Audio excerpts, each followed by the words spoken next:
This weekend's Singapore Grand Prix could be pivotal to this year's championship, with both titles so close with just 7 races left. The Marina Bay Street Circuit is notorious for messing with the established order, as the incredibly bumpy track surface often means the most competitive cars struggle.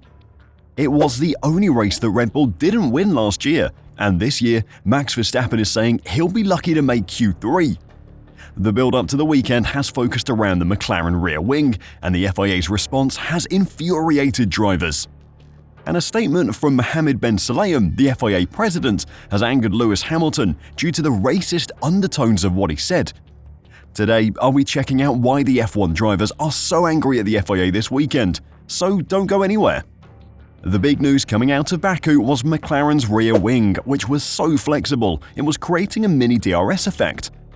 The corners of the leading edge of the DRS flap on their rear wing were flexing upwards under load, which was creating a mini DRS effect for the team.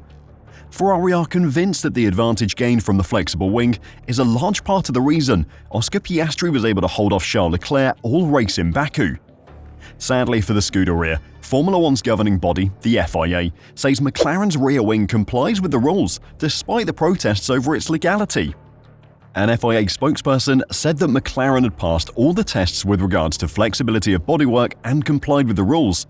They added that the FIA was reviewing data and any additional evidence that has emerged from the Baku Grand Prix and considering any mitigating measures for future implementation.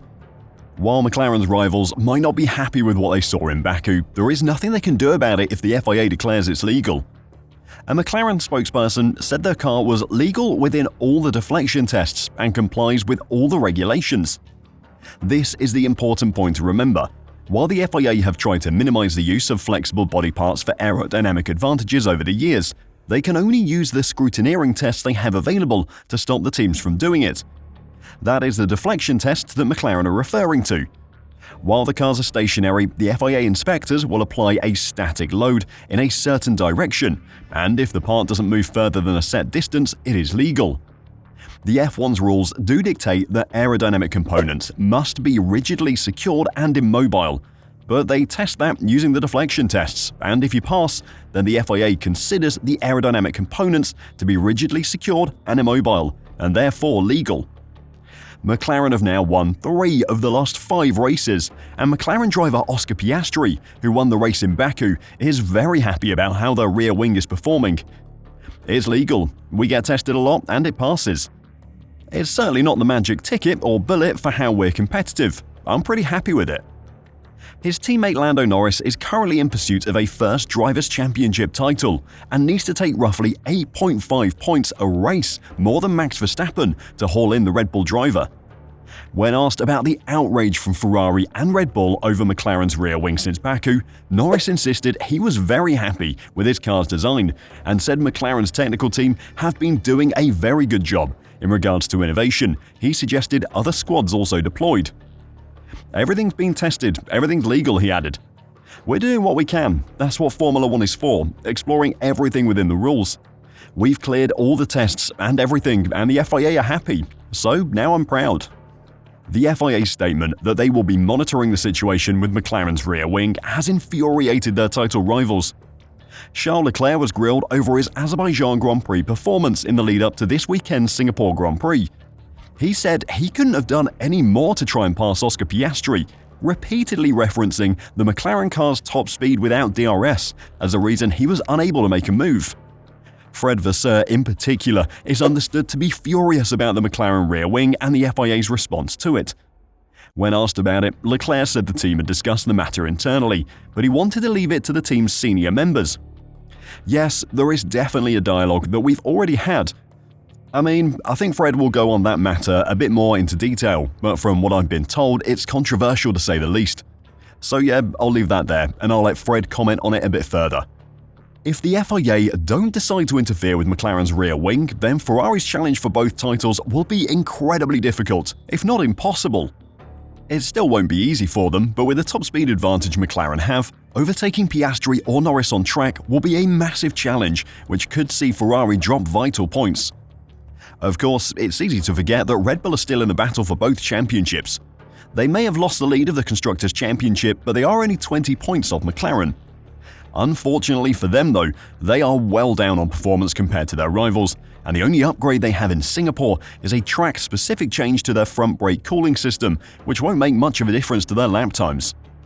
Verstappen is in a strong position in the Drivers' Championship with a 59-point lead over Norris, but if Red Bull are as bad in Singapore as Verstappen predicts, and he can't make Q3, then that gap could almost halve this weekend. F1 journalist Toby Groiner reported that Sergio Perez had said to him in an interview, "It's clear that it's out of the regulation. It's an illegal car, but it seems like it is allowed. I'm very surprised." He did then go on to say that Red Bull sent him a correction, claiming that Perez had said it's a legal car, not illegal. As Toby points out though, it would be great to see a clip of the actual interview to know if Red Bull are just trying to cover up what Perez said or not. Sadly for the FIA, the McLaren rear wing isn't the only thing that has brought the wrath of F1's drivers upon them. Mohammed Ben Sulayem has gained a reputation for saying completely ridiculous things at the worst possible time. He has a history of misogynistic comments, he got in a fight with Formula One management because he tweeted that their estimated worth of $20 billion was ridiculous, and he's regularly overstepped his position by becoming too involved in F1 matters. However, he has been pretty quiet for the last few months, until now. Ben Sulayem said ahead of this weekend's Singapore Grand Prix that he's trying to make changes so there is less bad language broadcast by FOM, who have control over the world feed for all F1 seasons. The FIA president told Autosport, we have to differentiate between our sport, motorsport, and rap music. We're not rappers, you know. They say the F word how many times per minute? We're not on that. That's them and we are us." It was a statement completely out of the blue, trying to push a change to something that absolutely no one seems to have a problem with, and it was done with some very questionable language. Just another day in the office for the FIA president then. A number of drivers have expressed their disgust at the FIA president's statement, with Lewis Hamilton saying he understood Ben Sulayem's concerns over excessive swearing, but there was a racial element to the FIA president's reference to rap music which he did not like. With what he said, I don't like how he expressed it.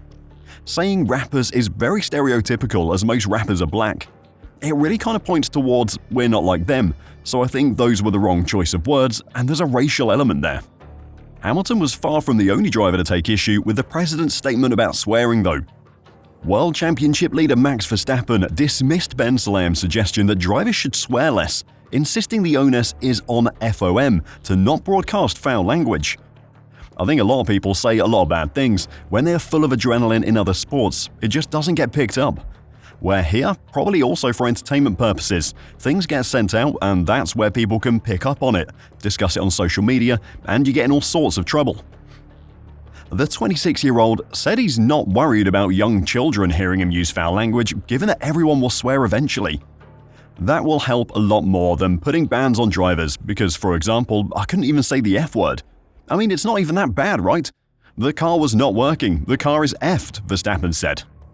And then, excuse me for the language, but come on, what are we? 5-year-olds? 6-year-olds? Even if a 5-year-old or 6-year-old is watching, they'll eventually swear anyway, even if their parents won't or they will not allow it. Ben Sulayem's statement is pretty old-fashioned. Swearing has become much more accepted in recent decades, and as Norris says, if you stop drivers from swearing, you'll take something away from the sport. They get a choice, Norris said. They get all the radio and press whether it's public. You have kids listening and young people, so from that side you don't want it to go out, but it's just the passion of the sport and us wanting to perform at our best. I don't think it should be banned. You're listening to the rawness of drivers and their feelings. When I listen to it, I find it cool, and I find it exciting when you listen to these kinds of things. The consensus from many of the front runners in F1, including Charles Leclerc and Sergio Perez, is that swearing should not be banned. But what's your opinion?